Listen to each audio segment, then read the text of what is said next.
غلام عباس کے مشہور افسانوں میں سے ایک افسانہ کن رسیا، چوتھی قسط۔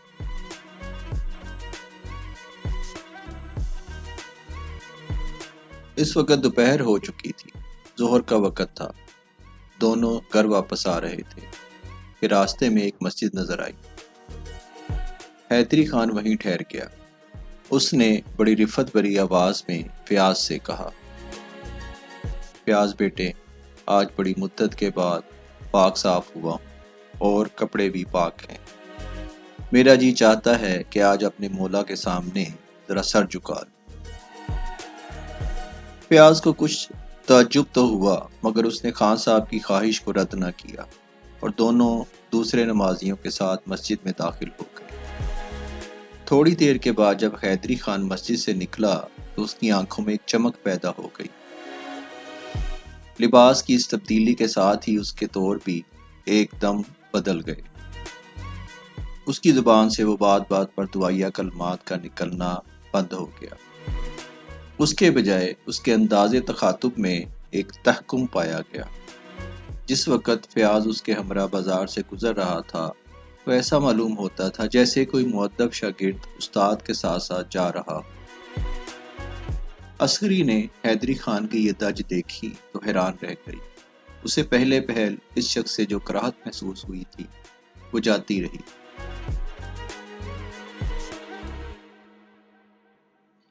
حیدری خان نجمہ اور سلیمہ سے بڑی شفقت سے پیش آنے لگا تھا۔ فیاض اسے ہر روز نشہ پانی کے لیے جو روپیہ دیا کرتا تھا وہ اس میں سے 2-3 آنے بچا ان بچیوں کے لیے کچھ مٹھائی یا پھل ضرور خرید لا۔ بچیاں چند ہی روز میں اس سے خوب مانوس ہو گئیں۔ وہ اسے خان صاحب جی کہہ کر بلاتی۔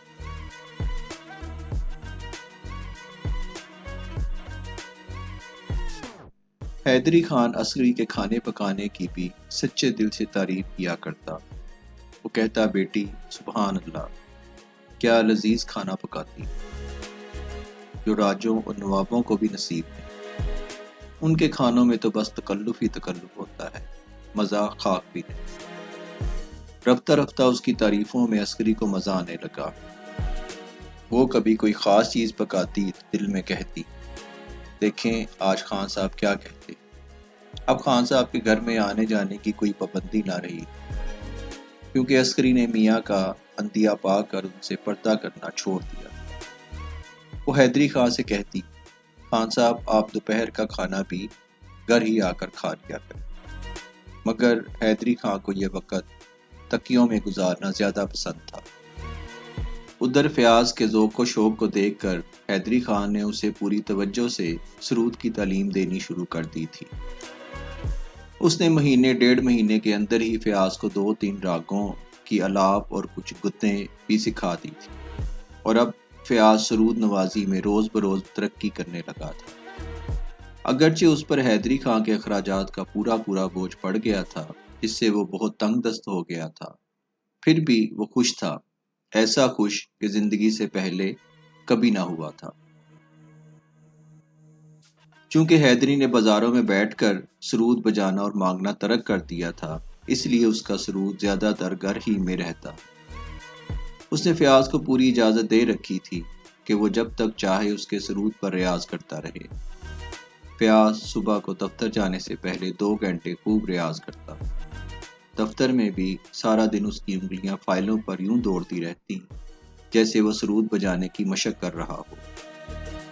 اب وہ ٹھیک 5 بجے دفتر سے چھٹی کر لیتا اور شہر کے پرشور بازاروں اور تنگ گلیوں سے ہوتا ہوا جلد سے جلد گھر پہنچ جاتا۔ چھٹی کے روز سرود کو ہاتھ سے چھوڑنے کی اسے قسم ہو جاتی۔ تھوڑے ہی دنوں میں حیدری خان کے دل میں فیاض کی انسیت بے حد بڑھ گئی۔ وہ اس سے اس طرح سے پیش آتا جیسے باپ اپنے بیٹے سے۔ وہ اب تکیوں میں زیادہ دیر نہ ٹھہرتا، بلکہ فیاض کے دفتر سے آنے سے 1-2 گھنٹے قبل ہی وہ گلی میں اس کے مکان کے نیچے چارپائی ڈال کر بیٹھ جاتا۔ اکثر اوقات وہ اکیلا ہی ہوتا، مگر کبھی کبھی اس کے 2-3 دوست بھی اس کے ساتھ آ جاتے۔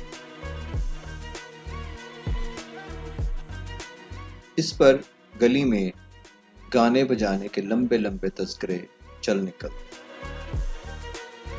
میاں جانتے بھی ہو لفظ موسیقی کے کیا معنی ہیں؟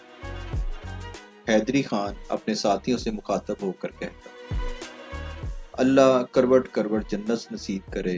استاد دلدار خان کہا کرتے تھے کہ یہ یونانی لفظ ہے، اس کے معنی ہے ہوا میں گرا لگانا۔ اب تم خود ہی اندازہ کر لو کہ یہ فن کس قدر مشکل ہے۔ پھر وہ مکان کی سیڑھیوں میں منہ کر کے پکارتا، نجمہ بیٹی 2-3 پان بھیج دے۔ کبھی کبھی فیاض کو بھی استاد کی خوشنودی کے لیے گلی ہی میں بیٹھ جانا پڑتا۔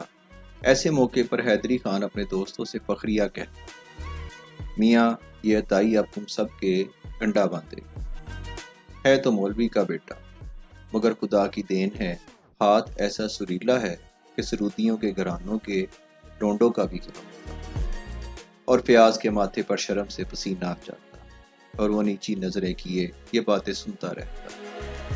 ایسے میں جو لوگ گلی میں آ جا رہے ہوتے ان کی نظریں بے اختیار اس منڈلی پر اٹھ جاتی اور وہ تھوڑی دیر تک ادھر مڑ مڑ کر دیکھتے ہوئے چلے جاتے۔ یہ محلہ خاص شرفا کا تھا، زیادہ تر متوسط طبقے کے لوگ ہی یہاں رہتے تھے، مگر کچھ گھر کھاتے پیتے لوگوں کے بھی تھے، کچھ مولویوں اور سکا قسم کے لوگوں کے تھے۔ ایک چھوڑ 3 مسجدیں اس چھوٹے سے محلے میں تھیں۔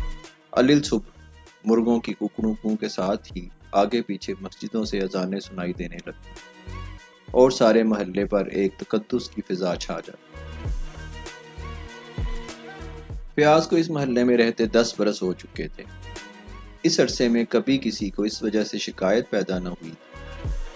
سب لوگ اسے خاموش، کم امیز اور شریف سمجھ کر پسند کرتے تھے، مگر اب حیدری خان کے آ جانے کی وجہ سے گھر پر دن رات گانے بجانے کا جو ہنگامہ رہنے لگا تھا تو اس پر محلے والے ٹھنکے۔ انہیں تعجب تھا کہ فیاض نے اپنے گھر پر ایسے عجیب و غریب کماش کے لوگوں کے تسلط کو کیسے گوارا کر لیا۔ پھر فیاض کو یہ بھی تو احساس نہیں کہ ان لوگوں کی بےہودہ حرکات کا اس کی زوجہ اور معصوم بچیوں کے اخلاق پر کتنا گھناؤنا اثر پڑتا ہو۔ جگہ جگہ چہ مکویاں ہونے لگی، ناراضگی کی لہر بڑھتی ہی چلی گئی، یہاں تک کہ ایک شام جب فیاض دفتر سے گھر آ رہا تھا تو گلی کے موڑ پر اس کی مٹ بھیڑ محلے کی بڑی مسجد کے امام صاحب سے ہوئی۔ السلام علیکم۔ امام صاحب نے مصافحہ کرنے کے بعد سینے پر ہاتھ رکھا اور یوں گویا ہوئے، برادر میں کئی دن سے آپ سے ملنا چاہتا تھا۔ وہ بات یہ ہے کہ آپ کو موسیقی سے ازحد لگاؤ پیدا ہو گیا ہے۔ ہر چند اسلام میں خوش آوازی اور لحن کو بڑا درجہ حاصل ہے، مگر استغفر، یہ خرافات جو دن رات آپ کے گھر پر ہوتی رہتی ہیں ان کو تو کسی صورت میں بھی اجازت نہیں۔ بلا شک آپ اپنے فعل کے خود مختار ہیں اور رب العزت کے سامنے آپ اپنے اعمال کے خود جواب دہ ہوں گے، مگر یہ مسئلہ صرف آپ ہی کی ذات تک محدود نہیں ہے بلکہ پورے محلے پر آپ کی ان خرافات کا نہایت قبیح اثر پڑ رہا ہے۔ میں امید کرتا ہوں کہ جناب ٹھنڈے دل سے میری اس گزارش پر غور فرمائیں گے اور ان لغویات سے جلد چھٹکارا حاصل کر لیں۔ بس مجھے یہی کہنا ہے۔ جس وقت فیاض گھر پہنچا تو وہ بڑا رنجیدہ اور دل شکستہ ہوا۔ اتفاق سے حیدری خان ابھی گھر نہیں آیا۔ فیاض سیدھا اپنے کمرے میں جا کر چرپائی پر لیٹ گیا۔ گو اس کا دل ریاض کرنے کے لیے بے چین تھا، مگر اسے سرود کو ہاتھ لگانے کی جرأت نہ ہوئی۔ وہ دیر تک کروٹیں بدلتا رہا۔ عسکری نے اس کی یہ کیفیت دیکھی تو پوچھا، نصیب دشمنا، کچھ طبیعت خراب ہے آپ کی؟ نہیں تو، فیاض نے کہا، مگر وہ بستر سے نہ اٹھا۔ آخر جب شام کا اندھیرا پھیلنے لگا تو حیدری خان آیا۔ فیاض سیڑھیوں ہی سے اس کے قدموں کی چاپ سن کر جلدی سے سرود اٹھا کر بجانے بیٹھ گیا۔ وہ اب استاد سے ڈرنے لگا تھا اور اس پر ظاہر نہیں ہونے دینا چاہتا تھا کہ اس نے یہ 2 گھنٹے یوں ہی ضائع کر دیے۔ فیاض بیٹے، حیدری خان نے بیٹھک میں قدم رکھتے ہی کہا، تھک گئے ہو، ذرا دم لے لو۔ بھئی آج میں نے اپنے ایک واقف کار کے ذریعے تمہارے لیے بمبئی سے اچھا سا سرود منگوانے کا بندوبست کر لیا۔ اب اللہ نے چاہا تو جلد ہی تبلچی کا انتظام بھی ہو جائے گا۔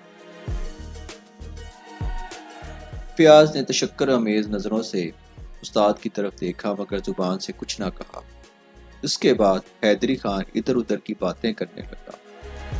اتنے ہی میں کھانے کا وقت ہو گیا اور یوں فیاض اس شام سرود سے کنارہ کش ہی رہا، مگر اس کے دل میں اہل محلہ اور امام مسجد کے خلاف سخت غصہ بھرا ہوا۔ اگلے روز فیاض وقت سے کچھ پہلے ہی دفتر چلا گیا۔ دوپہر کو حیدری خان ایک شخص کو ساتھ لیے ہوئے آیا جس کی وضاحت پنڈتوں کی سی۔ پردہ کرا دیا گیا اور وہ دونوں فرش پر بیٹھ گئے۔ ٹھیک اسی وقت نجمہ اور سلمہ استانی سے پڑھ کر گھر آئے۔ انہوں نے حیدری خان کو سلام کیا۔ جیتی رہو میری بچی۔ حیدری خان نے پرشفقت لہجے میں کہا، ہاں بھائی، ذرا بستے رکھ کر ادھر آ، آج تمہارا امتحان لیں گے۔ دونوں لڑکیاں بستے ماں کے حوالے کر کے خان صاحب کے سامنے ادب سے آ کر بیٹھی۔ خان صاحب نے سرود اٹھایا اور اس کا ایک سر بجا کر نجمہ سے کہا، لے بیٹی، ذرا اس آواز کے ساتھ اپنی آواز تو ملا۔ شاباش۔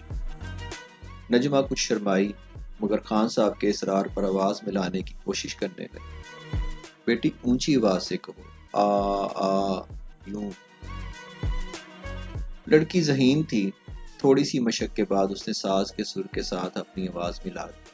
اس پر حیدری خان نے اپنے ساتھی پنڈت کی طرف معنی خیز نظروں سے دیکھا اور کہا، یوں کالکا پرشاد۔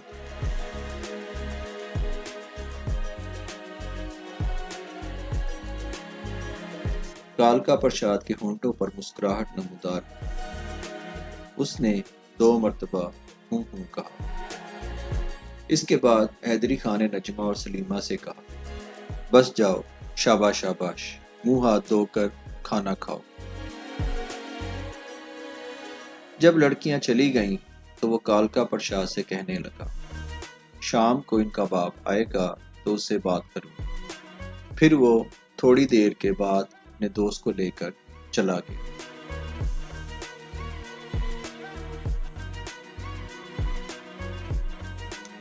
اس شام جب فیاض دفتر سے آیا تو عسکری بری بیٹھی تھی۔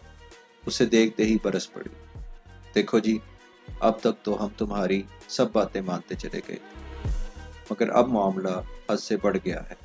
میں اپنی لڑکیوں کو ہرگز گانا نہ سیکھنے دوں۔ کچھ بتاؤ تو صحیح، ہوا کیا؟ تم تو معموں میں باتیں کر رہی ہو۔ آج دوپہر کو خان صاحب آئے تھے، ان کے ساتھ کوئی پنڈت جی بھی۔ نجمہ اور سلیمہ بھی اسی وقت اسکول سے آئی تھی۔